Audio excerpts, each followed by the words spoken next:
Salut à tous et bienvenue sur Tarif News semaine 43. Alors première chose, actualité de la chaîne, eh bien comme vous voyez elle a été pas mal chargée, hein. Je vous ai sorti quasiment une vidéo par jour parce qu'il y avait toutes les vidéos d'Octogone, toutes ces vidéos un petit peu multijeux. Donc si vous voulez du multijeu, eh bien vous êtes largement servi. Il y a aussi eu du games bien évidemment, et surtout quand on parle de Tarif News.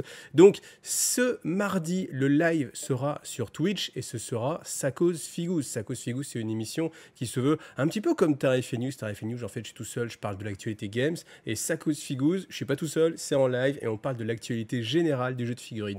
Donc ce sera sur Twitch et je serai avec Raph Park. Donc voilà, n'hésitez pas à venir nous faire un coucou. Alors pour les vidéos qui manquent sur Octogone, et oui parce que je vous avais demandé de voter sur Tipeee, donc voter pour les vidéos à sortir, donc Demio c'est bon, Kerry c'est bon, Conquest c'est bon, Alchemist c'est bon, Riskar c'est bon, Alcyon Studio c'est pas bon, l'Octopentic c'est bon, Brick War Game c'est pas bon et Mantic c'est pas bon. Donc ces trois vidéos là, je pense qu'elles vont traîner à sortir parce que bah voilà, j'ai plus de temps et il faut que je consacre le temps à des vidéos qui sont prioritaires. Donc désolé les gars d'Alcyon Studio, désolé frérot de Brick War Game, désolé Mantic.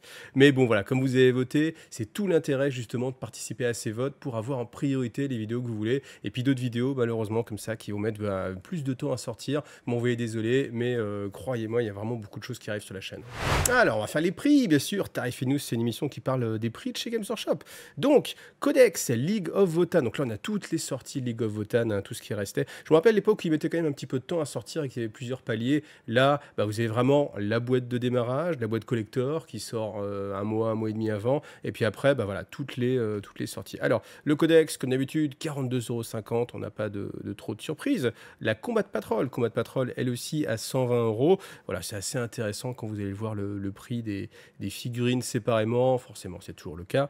Alors, Utar, le Destiné, lui, il va sortir à 31,50 €, voilà, le prix des personnages. Grimnir, lui, bah, comme il est accompagné de petits personnages en plus, c'est 35 €, voilà, cette figurine qui avait quand même pas mal de succès. Alors, les gens étaient partagés sur cette figurine, je me rappelle qu'on en parlait beaucoup, mais il y avait quand même pas mal de gens qui avaient beaucoup de plaisir en fait sur cette figurine et d'envie surtout. Voilà.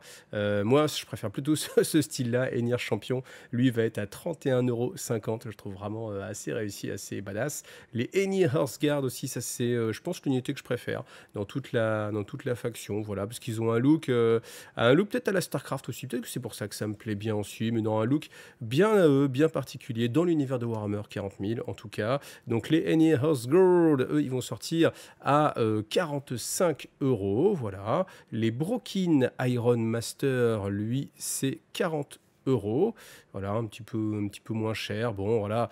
Après, des fois, on peut toujours se poser des questions sur les prix parce qu'au final, on a le 35 € du Grimnir avec le perso plus ces deux robots. On rajoute quand même un petit peu des choses pour 5 €.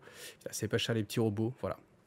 Brokir Sunderkin, le prix, il faut que je remonte ça parce que je n'ai pas tout par cœur, 42,50 €, c'est ça, 42,50 €, à savoir le même prix que les Erskine Warriors, qui eux aussi sortent à 42,50 €, comme quoi c'est vraiment pas le nombre de figurines qui compte sur la valeur. Après voilà, il faut se dire que ça, sans doute ils en vendront moins, donc il faut rentabiliser le moule un peu plus, vous connaissez l'histoire. Les Erknikin Pioneer, donc là, eux, c'est 50 €. Voilà, je crois que c'est ce que j'avais plus ou moins imaginé dans le prix. Donc voilà. Les Chtonian Berserk, et pas Berserk, mais je pense qu'on est plusieurs à dire Berserk à chaque fois quand on lit ça. Eux vont coûter 45 € aussi. Voilà. Le Sagittor, le véhicule, pas si grand que ça, 50 €. Voilà, on va passer parce que le véhicule, vous avez déjà vu. Et le Van Tortue Ninja, lui, il va coûter 85 €. Alors j'en ai vu un quand même qui avait peint qui avait commencé à peindre ses kins voilà, c'est sa Ligue Votan en fait en Tortue Ninja, mais voilà. Les dés, 25 € pour des dés transparents avec une belle face stylisée pour le 6. Voilà. Les datacards, comme d'habitude, c'est 22 €. Ça, le prix n'évolue pas. Et puis voilà, ça c'était pour toutes les sorties de la Ligue Votan. Donc voilà, il n'y avait pas forcément longtemps à attendre pour ceux qui voulaient la boîte. Après, c'est sûr que la boîte coûtait un petit peu moins cher. On a pu commencer à prendre de l'avance pour les manifestations, les tournois, les parties. Mais bon, ça sort quand même. Alors, Warhammer Horus Heresy avec le Demios Pattern Predator qui lui est au prix de 55 €. Voilà, donc c'est un prix qui est assez correct, hein, il aurait pu être un peu plus cher. Je trouve que c'est un tout petit peu moins cher sur le Russe Hérésie, donc je ne sais pas pourquoi. Les nouveautés chez Forge World, Corswain, Paladin of the Nin, Star Wars. Voilà, pas de prix, parce que c'est chez Forge World. Je trouve vraiment que sa genouillère, on dirait vraiment une protège de... Enfin, on dirait une tête. Là, j'ai vraiment l'impression qu'il a deux têtes sur les genoux, là. Surtout peint comme ça, différemment. Ça va le fait ressortir. Voilà, bon, sinon, du Dark Angel, ça fera plaisir à l'ami Belial. Death Guard, Légion de Praetor. Voilà, ils sont plutôt aussi réussis, hein, dans le style Death Guard. Les épaulettes, les têtes, voilà, vous avez l'habitude. On va passer... Il va y avoir des bouquins en VF, donc on va aller directement sur les bouquins en VF. On a la collection 5, 6, 7, 8, la collection 8 de l'hérésie d'Horus, donc ça c'est pas mal évidemment, hein, comme les bouquins sont plus forcément facilement trouvables. Donc là vous avez 3 bouquins dans ce compendium et ça va vous coûter 30 €. Donc voilà, 10 € le roman, ça va, c'est un prix qui est assez cohérent. Alors à noter que vous avez les versions révisées de Sombre Imperium et de Dark Imperium, Guerre et Peste, qui sortent en fait en appli, enfin sur tablette. Donc voilà, ça c'est original. Je crois pas qu'il y en avait eu beaucoup avant. Donc voilà. Et puis Sombre Imperium, la trilogie qui elle va coûter 19 €. C'est pareil, c'est pas très cher. Après pour le reste, on va passer, puisque c'est que de la VO ou du Warhammer Plus, pas grand chose, hein, sur Warhammer Plus. Alors, le résultat du sondage de la semaine. Je vous avais demandé, est-ce que sur Old World, vous êtes plutôt au taquet ou pas? 36%, je suis à fond. 36%, pourquoi pas? Et ça fait que juste ça, le 27%, je m'en fiche. Ça fait que Games, eh ben, ils ont vraiment raison de rebosser dessus. Je vois dès qu'il y a un petit peu de l'actualité, même s'il n'y a rien dedans, parce que la dernière actualité qu'on a eue sur The Old World, c'était juste des illustrations. Honnêtement, moi, je trouve que c'est vraiment très, très light. Et bien, malgré tout, ça suffit. Hein, ça suffit à faire monter la hype et d'aller à fond. Donc voilà, vous êtes pas mal à me parler de The Old World, à attendre ça avec impatience. Donc voilà, en tout cas, je pense que ce sera évidemment pour les 40 ans. Ça, on en a parlé déjà, étant donné que l'année prochaine, en 2023, ce sera les 40 ans de Warhammer, la licence Warhammer tout court, hein, Warhammer Battle, on va dire. Donc voilà, sans doute l'année de la sortie de The Old World. Donc j'espère que nos attentes seront comblées, hein, parce que moi aussi, c'est vrai que je regarde ça aussi un petit peu du coin de l'œil à voir. Je suis vraiment curieux de voir comment... Enfin, la vraie problématique, c'est comment ils vont réussir à nous proposer quelque chose qui va plaire aux joueurs de la V8 et qui va leur permettre de reprendre leur armée. Ça, je suis curieux. Ce sera des Sock carrés, ça, on est certain. Là, maintenant, tout est vendu sur Socleron. Est-ce qu'ils vont ressortir des vieilles gammes de figurines, des vieilles sculptures, comme ce qui a pu arriver, hein, sur Seigneur des Anneaux. Hein, sur Seigneur des Anneaux, les nouvelles boîtes qui sont sorties, ça a été des remasterings des anciennes sculptures. Donc pourquoi pas, on peut aussi l'imaginer. Mais c'est une un gros chantier. Donc j'attends de voir vraiment comment ça va se passer. Alors, une news Warcry, et pour changer, je vais la découvrir en même temps que vous. Donc, Camelon Skink, donc la nouvelle boîte de Warcry. Trop de boîtes. Pardon. Il y a trop de boîtes.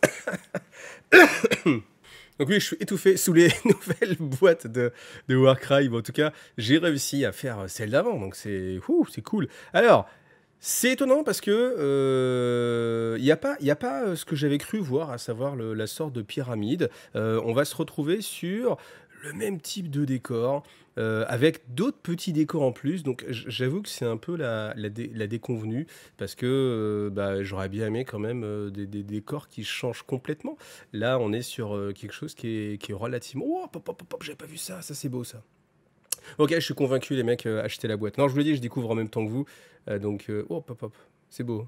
C'est beau. Bon, okay, c'est comme si c'était un live, vous avez les réactions. Mais en fait, j'avais pas envie de toujours tout regarder, puis après simuler une excitation ou quoi que ce soit. Les fixes sont magnifiques, hein. Sans déconner, les fixes sont juste magnifiques, hein. C'est superbe. Ah ouais, puis c'est très stylé. Mais encore, c'est ça. C'est une bestiole, c'est quoi? Une sorte de lézard avec des tentacules et des ailes, mais un peu blindé.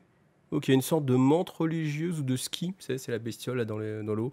Ok, c'est sympa. Alors les décors, c'est des décors qui sont vraiment du même style que ceux qu'on avait avant. Enfin, ça se ressemble. C'est-à-dire qu'il faut vraiment regarder dans le détail. Bon, lui, on sait que c'est différent. Lui, il faut vraiment regarder dans le détail pour voir que c'est un truc différent. Bon, après, ça va vous faire une super table, super chargée. Faut vraiment tous les mettre ensemble. Est-ce que vraiment ça c'est intéressant? J'avoue que je suis un petit peu déçu sur les décors parce que c'est quasiment la même chose, très peu de différence. Voilà. Alors on va passer quand même sur la bande de Skink parce que je vous avoue, hein, je l'ai passé très vite. Ça c'est très très mignon, hein.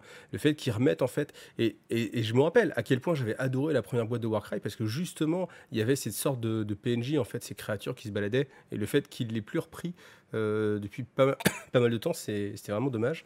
Les Skinks, eh ben, les Skinks ils sont mignons, moi j'aime bien les hommes lézards. Donc ouais, on est vraiment que sur des petits Skinks, il ne faut pas y avoir de gros Croxigore.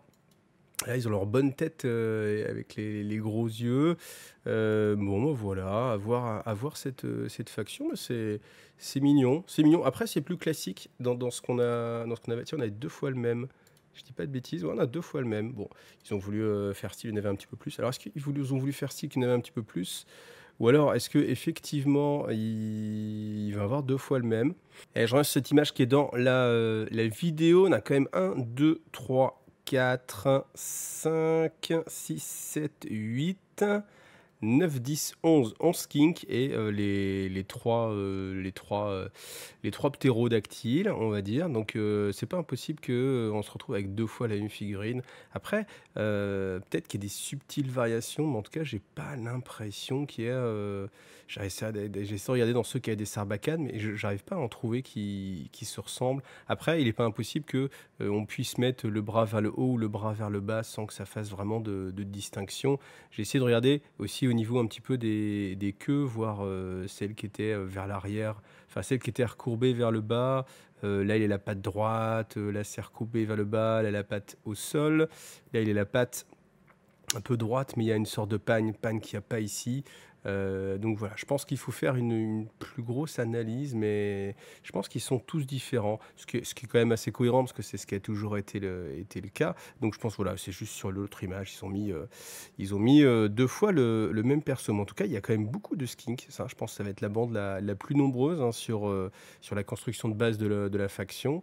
Et voilà, donc deux superbes bandes, je pense, qui font envie. Une classique, une beaucoup moins classique, hein, parce que ça c'est très classique, hein, ça fait plaisir à tous les joueurs Blizzard. Ça, ça évidemment, ça vient de nulle part. Donc une nouvelle imagerie, ça c'est vraiment le charme incontestable qu'il y a dans Warcry. C'est vraiment une nouvelle imagerie. Donc là, on peut se reposer la question, savoir est-ce qu'une une nouvelle boîte comme ça tous les 3 mois, on va être sur 3 mois ou 4 mois peut-être, là, je sais pas, tout dépend quand est-ce qu'elle va sortir aussi, c'est trop rapide ou pas, voilà. Ce que je trouve dommage, c'est que les deux bandes sont vraiment super et intéressantes, surtout ces bébêtes là, j'espère que... J'aurais aimé que ce soit des PNJ vraiment qui se baladent, c'est ce que j'avais souhaité pour Warcry, ce qui n'a pas été le cas. Là, ils sont alliés en fait avec les skinks. J'aurais aimé qu'on puisse avoir tout le temps comme ça des PNJ qui se baladent, c'est un des charmes de Core Space, et ça aurait pu être un des charmes de Warcry. Ça n'a pas été choisi. Les nouveaux décors sont sympas, mais est-ce que vraiment on a envie de les avoir en plus? Est-ce que ça a vraiment changé vos parties? Franchement, je trouve pas vraiment. J'ai pas vraiment cette impression-là. Voilà, bon, ça c'est peut-être un petit peu dommage. J'aurais aimé qu'ils aillent un petit peu plus loin dans la diversité, tant qu'à faire pour les décors. C'est clair que ça va vous faire une belle table pour jouer à Age of Sigmar, mais voilà. Et comme d'habitude, un merci beaucoup à tous mes tipeurs. Et donc, Gros Galo Sensei qui rejoint la Iggy Family. Troll Chevelu, lui, c'est l'habitué de la famille, hein, le patriarche est toujours là au fond de la table. Et puis Seven aussi, merci beaucoup à toi. Donc, merci à tous ceux, hein, qui font l'effort de me soutenir, sur Tipeee, que ce soit mensuellement ou ponctuellement. Bien sûr, l'objectif, c'est toujours le même, hein, essayer de vivre de cette chaîne-là. Donc, merci à tous ceux qui aident comme ça à se rapprocher de cet objectif. Et merci aussi à ceux qui passent par My Hobby Place, parce que c'est aussi une source de financement non négligeable de la chaîne, donc vraiment merci beaucoup à vous. Et puis My Hobby Place, c'est toujours moins 20% sur le prix Games Workshop. Bon, je suis tellement habitué à faire des lives que je me suis dit, c'est pareil, le Rogaldorn, là, ce qui est une très bonne idée, hein. Le fait que le premier tank s'appelle le Lehman Russ et que là, on est un Rogaldorn Battle Tank, je trouve que c'est vraiment une très bonne idée. C'est pareil, j'ai juste vu l'image d'introduction, donc on va regarder la vidéo. Donc comme ça me rappelle les lives. J'aime bien les lives comme ça. Alors, on n'a pas grand-chose pour l'instant, mais bon, vous aviez spoté hein, qu'il y avait un nouveau tank parce qu'on l'avait vu. Il a un petit côté, je trouve, sur l'image, là, il avait, je trouve, un beau côté Land Raiders. Voilà, donc c'est un Lehman Ross beaucoup plus balèze enfin ouais, au niveau des armes, qu'aurait pris, je sais pas, des anabolisants, en fait, hein, qui serait plus costaud. Après, on peut se poser vraiment la question de l'intérêt de ce tank-là par rapport à un Lehman Russ en fait. Donc vous avez bien évidemment alors, la double tourelle Battle Cannon, histoire de dire que justement c'est un peu plus gros qu'un simple Lehman Russ. Après, avoir, alors ça je pense que c'est un petit canon busier, bon on n'a pas les règles, je ne sais pas encore, mais voilà, il y a cette possibilité. Je pense que c'est. Alors j'aimerais bien le voir par rapport à un Macarius, parce que Macarius chez Forge World, là on est sur la même échelle en termes d'armement. Le Macarius, il a ses doubles tourelles ici, donc je me demande si c'est vraiment, pourquoi pas, la même type quand on a le Battle Cannon chez le Macarius. On a le canon Vindicator ici, là peut-être. Ça ressemble à un Vindicator, mais ça a l'air un petit peu plus petit. On a deux mitrailleuses hein, qui peuvent aussi se changer en double fuseur ici, ça va être pas mal.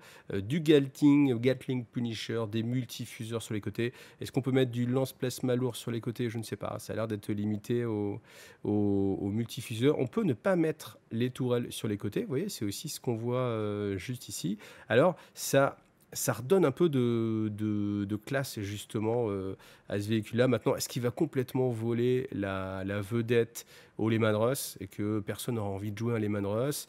Est-ce que peut-être à l'inverse, il ne va pas être très optimisé et mieux vaut jouer par exemple 3 Lehman Russ que 2 Rogaldorn. C'est marrant ça en termes de nom de Primark, mais bon voilà, faudra qu'on s'y fasse. Après, moi je trouve plutôt réussi en termes de design. Après, le perso à l'arrière, voilà, avec sa Gatling en plus, on est, je pense, sur l'idée de vouloir faire un petit peu comme chez les Space Marines, avec de plus en plus d'armes, de rajouter encore des armes. Déjà, le fait qu'il y en ait une de coque plus deux autres de chaque côté, c'est voilà. Alors, je pense que là, les gars aussi doivent être bien serrés pour pouvoir viser là. Je sais pas comment ça vise. Je sais pas où sont les viseurs. À rajouter une mitrailleuse comme ça derrière, le mec comme ça sur la petite plateforme. Je pense que c'est pas la meilleure place dans le tank, hein, clairement. Je pense que celle-ci, elle ferait mieux d'être automatisée. Mais après, on se dit, si les gars, ils n'ont pas la place de se tenir ici et que c'est plus ou moins automatisé, bah, pourquoi ce ne serait pas le cas aussi avec cette petite mitrailleuse? Mais bon, après, voilà, on va pas bouder nos plaisirs. C'est quand même sympa après, en termes de diorama d'avoir un gars comme ça en train d'envoyer de la bonne grosse mitrailleuse. Voilà. Donc, dites-moi ce que vous en pensez. Moi, je trouve qu'il est quand même assez plutôt réussi, même si les pots d'échappement ici, comme ça, vers le bas, pourquoi pas, mais c'est vrai qu'on est tellement habitué à les avoir vers le dessus que c'est presque étonnant qu'ils aient choisi comme ça de le faire vers le bas. Est-ce que mécaniquement, c'est pas contre-productif? Bon, je ne sais pas. En tout cas, vous voyez, ce qui est intéressant ici quand même, c'est que sur cette variante qu'on a derrière, qui est moins blindée, je me demande si la valeur de blindage ne va pas aussi... Enfin, là, il ne va pas y avoir moins de points de vie ou que sais-je, une version plus low cost. Parce que en fait, vous voyez, sur le côté, là, on voit les galets, alors que là, c'est blindé avec ce qu'on retrouvait hein, sur le Ben Blade. On a ce type de, je ne sais pas ce que ça peut être, hein, des sortes de protections supplémentaires. Voilà, donc pas de tourelle, moins de protection, pas le protège chenille. Peut-être qu'il y aura vraiment deux versions, hein, une version, je sais pas, avec un petit peu moins de points de vie, parce que vous voyez, elle n'a pas non plus l'armement. Donc là, on remplace des phares par des armements. Bon, ça fait vraiment un peu Turning Touch quand même, hein, parce que je veux dire, si là il y a besoin de phares sur le tank, il y a aussi besoin de phares sur le plus grand frère. Et le fait de se dire, non, on va juste enlever les phares et on va les remplacer, bon. Et d'ailleurs, je vois qu'ici aussi, c'est la version, alors j'allais dire la version light, mais en même temps, il n'y a pas les protèges, galets sur les côtés, il n'y a pas les protèges chenilles sur le dessus. Il y a quand même des armes secondaires, mais qui ne sont que des mitrailleuses. Par contre, il y a quand même des tourelles latérales, donc vraiment à voir au niveau des options. Avant de terminer Tarif et News, vous allez me dire, mais ouais, le sondage de la semaine, eh bien, le sondage de la semaine, il est un peu personnel. J'aimerais que vous me dites, est-ce que vous trouvez ça vraiment sympa, le côté multijeu sur la chaîne, ou est-ce que vous regardez la chaîne plutôt vraiment pour Games Workshop et puis Tarif et News, ou le fluff en fait. Ça, c'est vraiment indexé sur 40 000 pour l'instant, parce que ça va changer un petit peu. Je vais faire du fluff sur autre chose. Mais voilà, j'aimerais bien avoir cette information-là. Est-ce que vous regardez la chaîne pour la partie Games Workshop ou pour la partie multijeu, ou les deux? Voilà, moi ça m'aidera à y voir un petit peu plus clair dans les choses. Voilà. merci à vous tous. Si vous avez envie, pensez à liker, pensez à vous abonner, pensez à tiper si vous avez envie aussi. Et puis à bientôt. Allez, bye, salut à tous et rendez-vous demain, mardi soir, en live.